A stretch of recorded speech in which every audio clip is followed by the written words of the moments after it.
Welcome to the Pencil Bob channel. I hope you enjoy my stories.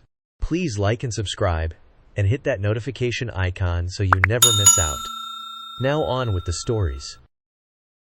Just to preface, yes, this did take place in the USA, and no, I won't say where. I live bordering a former HOA. It shut down about a year ago. My property is the closest one to them, but far enough away that it does not fall in their jurisdiction since I am not on their street. My property is next to their street, and my driveway enters from the main road.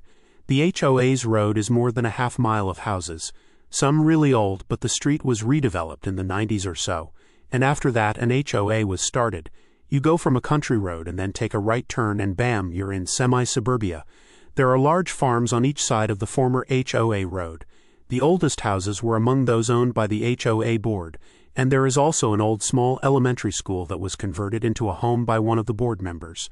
And that was also where the HOA had all their meetings. When I moved into the area a couple of years ago, it was because I'd come into some money from inheritance and decided to buy a semi-suburban small-town property that had been vacant for several years after the previous house that was on it burned down. The land itself was cheap and heavily overgrown with brush. Once cleared out, I had a manufactured home put there. There was even an existing chain-link fence with a gate that kept the property lines well divided. I had enough inheritance money to pay for about 50% of all this without affecting my prior savings, and the rest I had to take on a mortgage for. It's just the sort of property I wanted. A little place of my own where I can work remotely, and if I ever have to move, I can probably sell the place for roughly 3 times what I paid for it. But I hope to stay here as long as I can. I'm the type who likes to stay firmly planted somewhere, and I hate traveling. I'd only been living in my current abode for a few days when I suddenly began getting trouble from the nearby HOA. The rotund HOA president showed up along with a couple of her board members on a trio of mobility scooters, like they were some kind of biker gang. They had notepads in hand and creepy smiles that I can only describe as looking like they already won from the moment they'd arrived. I made the mistake of leaving my gate unlocked, and they just let themselves in. But they quickly learned I was not going to let them force me into joining their little club. Before I could even tell them to get out, they'd already spread out. The president was giving me a pitch that the HOA was mandatory, and the other 2 people started telling me about all the bylaws I was supposedly in violation of. One of them being the state of my grass, which was at the time almost non-existent because the ground had been leveled and reseeded when my house was set up. I had none of their attitudes and told them to leave. They refused and said they had a right to be there, and actually stated that my information from real estate that my property wasn't in their jurisdiction was wrong. I told them that was a stupid lie, and to get off my property. They refused to leave, so I had enough and went into my house, then came back out my old .22 rifle I've had since I was a kid and threatened them with it. It's just a .22, but it's not a small rifle. So it looks intimidating enough. They lost their minds in panic at the sight of the rifle and actually called the police on me instead of clearing out when I told them to. But the police sided with me after they arrived because the HOA board were all trespassing, and I was fully within my rights to defend my own property. The stunned looks on their faces were gold when the police took my side and told them to leave me alone since I was not in their HOA. The president whined about it repeatedly. But it did nothing because the cops also agreed I was not in the HOA's area of control, and they were overreaching their authority. Then they were all forced to leave. Somehow they thought I'd be a pushover just because I look young. I was 36 at the time, and people still often mistake me for being mid-20s. I had a baby face growing up and even tried growing a mustache for a while to look more mature. Didn't work out very well. The HOA didn't quit trying to make me join. At first I was just getting membership applications in the mail. But then they started getting more passive-aggressive. One of the board members even waited for me at my gate about a couple of weeks after the first incident, just to tell me that my refusing to conform was ruining neighborhood morale. I reminded him I'm not in his neighborhood, and he told me he could have me shunned if I didn't join. I actually laughed at him for that. I bought a country property to be left alone. Go ahead and shun me. I've got my own friends in the nearby city if I want to see them. Then told the guy to stay away from my property, and if he ever trespassed again, I'd have him arrested. Right after that I started getting warnings in the mail for supposed infractions I'd committed. They actually sent me repeated warnings over the reseeded grass. Did they not understand how newly planted grass grows? It takes a while to fill in. Then it stopped being warnings, and they sent me a long list of fines they expected me to pay. The fines were for me for having a gate, the gate being yellow, preventing mandatory inspection of my land and house, owning a firearm, having a car in the wrong color. My fence being old and rusty, it was already there when I bought the land. My fence being too tall, 6 feet. My driveway not being paved, it's gravel. And they didn't consider my recently installed at the time metal shed an approved building. But that wasn't all. There were more fines going back years to the previous property owners. And the period my property sat vacant and overgrown. They actually expected me to pay in total $30,000. I was especially livid after they had sent me that list of bogus fines because they'd have had to have trespassed on my property just to know some of the things they were fining me for. Honestly, I think they were just making up rules at some point to claim I'd broken them. I walked the neighborhood, and there were plenty of other rusty fences, patchy lawns, gravel driveways, cars the same color as mine, etc. I had to calm myself down with a drink, and then wrote a letter back stating I was not in the HOA, never will be, and would not pay anything to them, especially not for anything from before I ever even owned the property. I also made it clear their attempts to fine me were blatantly illegal, if not outright fraud, and would not hold up in court. After that, my garbage can was vandalized after I put it out before going to work. It looked like it had been cut up with an electric saw or something. I called the cops, but there was little they could do with no witnesses. I had enough and paid a security company to come set up cameras. The HOA board took notice of the work vehicle from the security company, as I saw the same 2 board members who previously harassed me sitting on scooters and watching from the end of my driveway.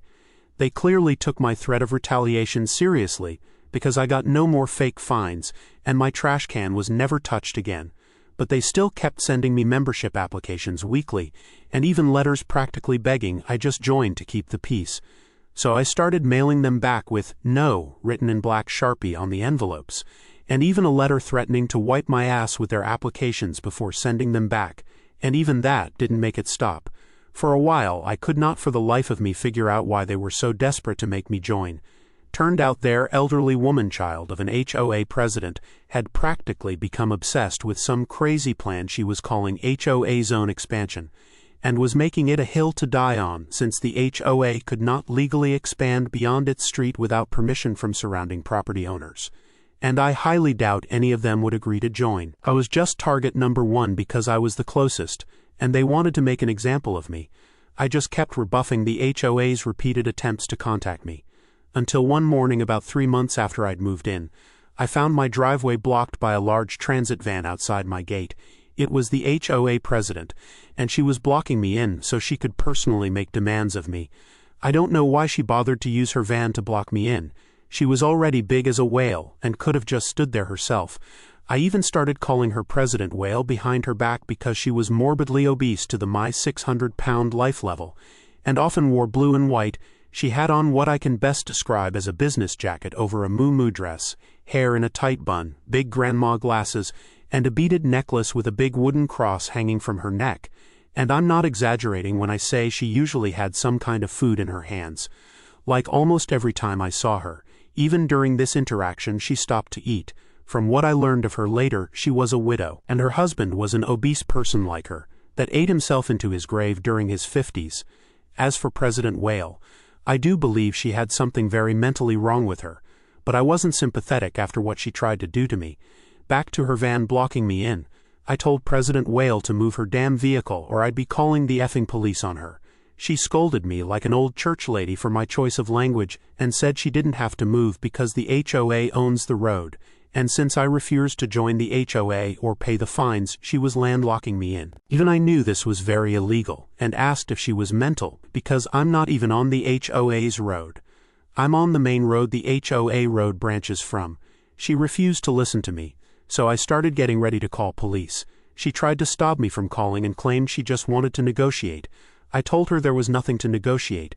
She was blocking me in illegally, and I would be calling cops if she didn't move her van ASAP. But she pretended not to even hear me and said that if I just filled out the forms to join the HOA, all of my problems would go away. Then she went on to the HOA is so great sales pitch and refused to stop till I told her she was trying to act like a mafia boss, and the HOA was the source of all my problems she was claiming would go away. Then I said that all the junk food she was eating was rotting her brain. She called me a petulant child. I reminded her I was a grown-ass man, and she was a hypocrite to call me petulant when she was the one illegally blocking me in to try and blackmail me into joining her HOA. She had the nerve to say what she was doing was morally right, and for the good of the community.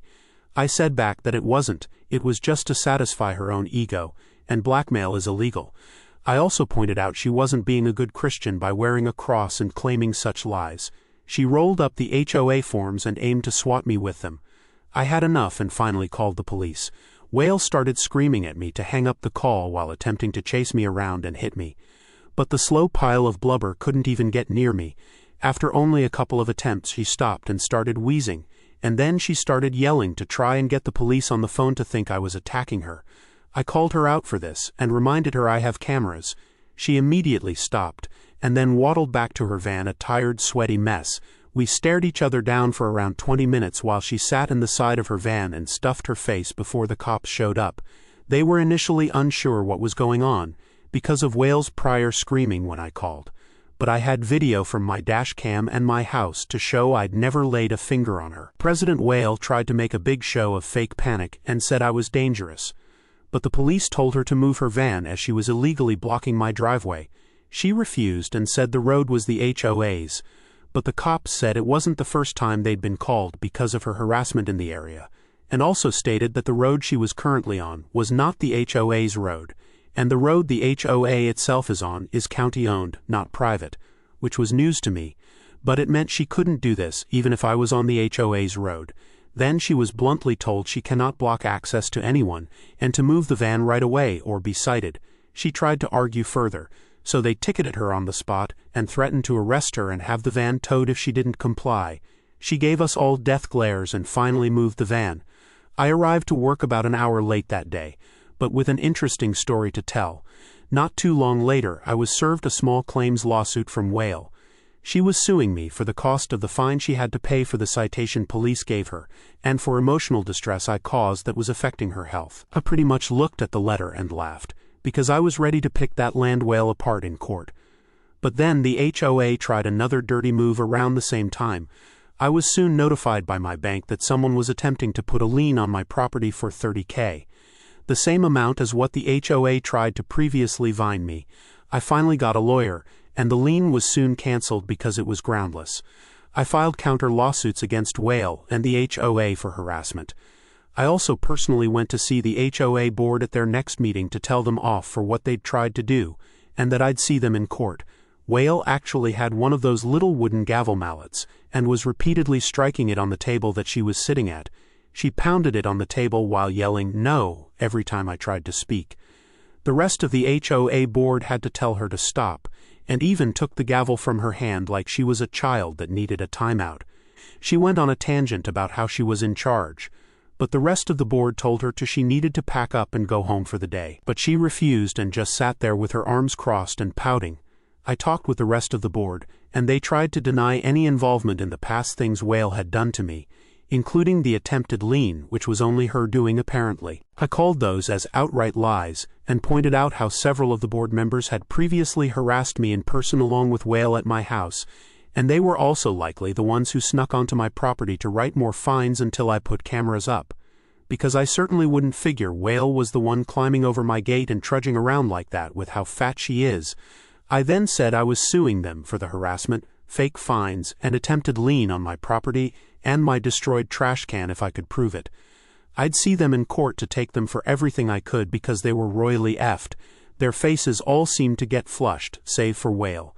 She was puffy and red like a ripe tomato. I was then politely asked to leave so they could deliberate. Not long after that, things came to an abrupt halt. Only a few days after I'd went to see the HOA board, President Whale was found dead in her home from a fatal heart attack. Apparently it had been brought on by stress and binge eating, because the board had refused to stand by her and voted to dismiss her as HOA president after I told them I was suing. I heard she had a full-on child tantrum. I only wish I'd still been there to see it. Apparently she begged them to reconsider, and they packed her things for her and made her leave sobbing. She went home and then died on her couch while binge-eating cake. She lived alone, so nobody found her for days, and the morgue had a hell of a time getting her remains out of the house. She was in her mid-60s and morbidly obese with a serious junk food addiction. So she was basically one Twinkie away from kicking the bucket at any time. My lawsuit against the HOA ended when they agreed to settle out of court after Whale's death. They basically blamed everything on her. They claimed the fines and false lien were only her doing, though I still don't really believe that. But the board wormed out of any serious consequences, since it was Whale's name on all the paperwork. In the settlement, the HOA paid all my legal fees, repaid the cost of my having to get CCTV cameras installed, and gave me a few $1,000s on top of all that as a show of good faith. But Whale's family decided they were going to come after both me and the HOA.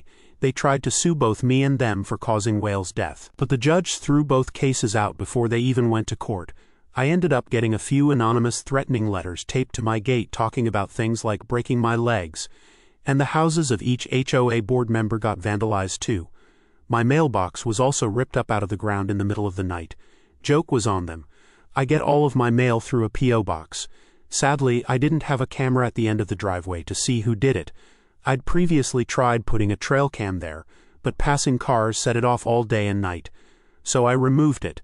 The mailbox was only really there as an address marker anyway, and wasn't hard for me to replace.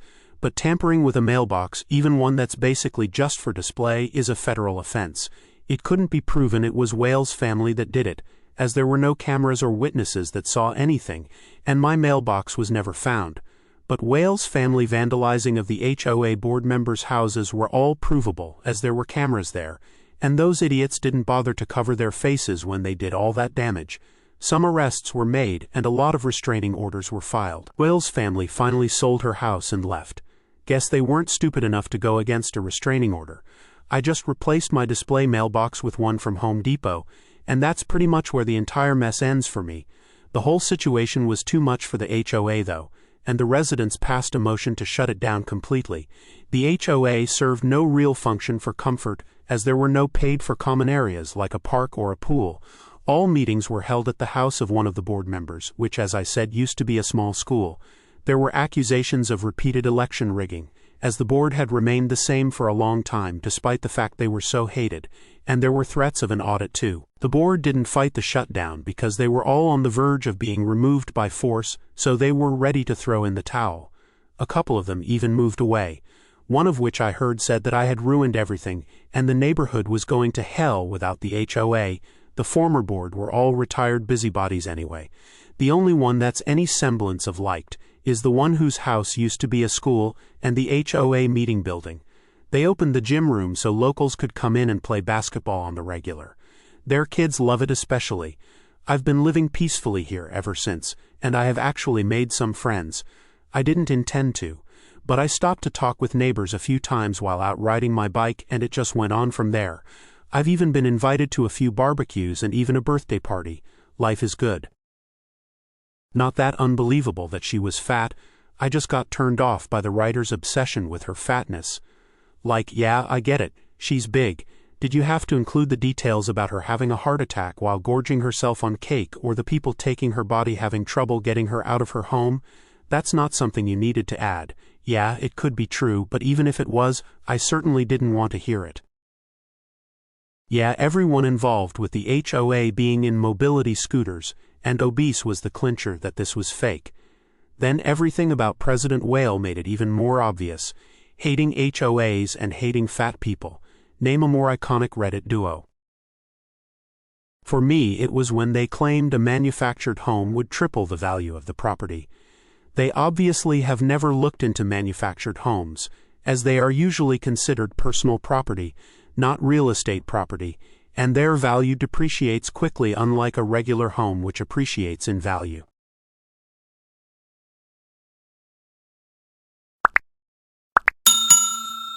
I would like to thank you for watching the video to the end.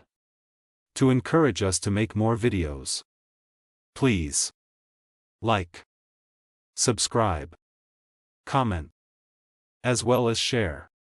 Check out this other video if you haven't already.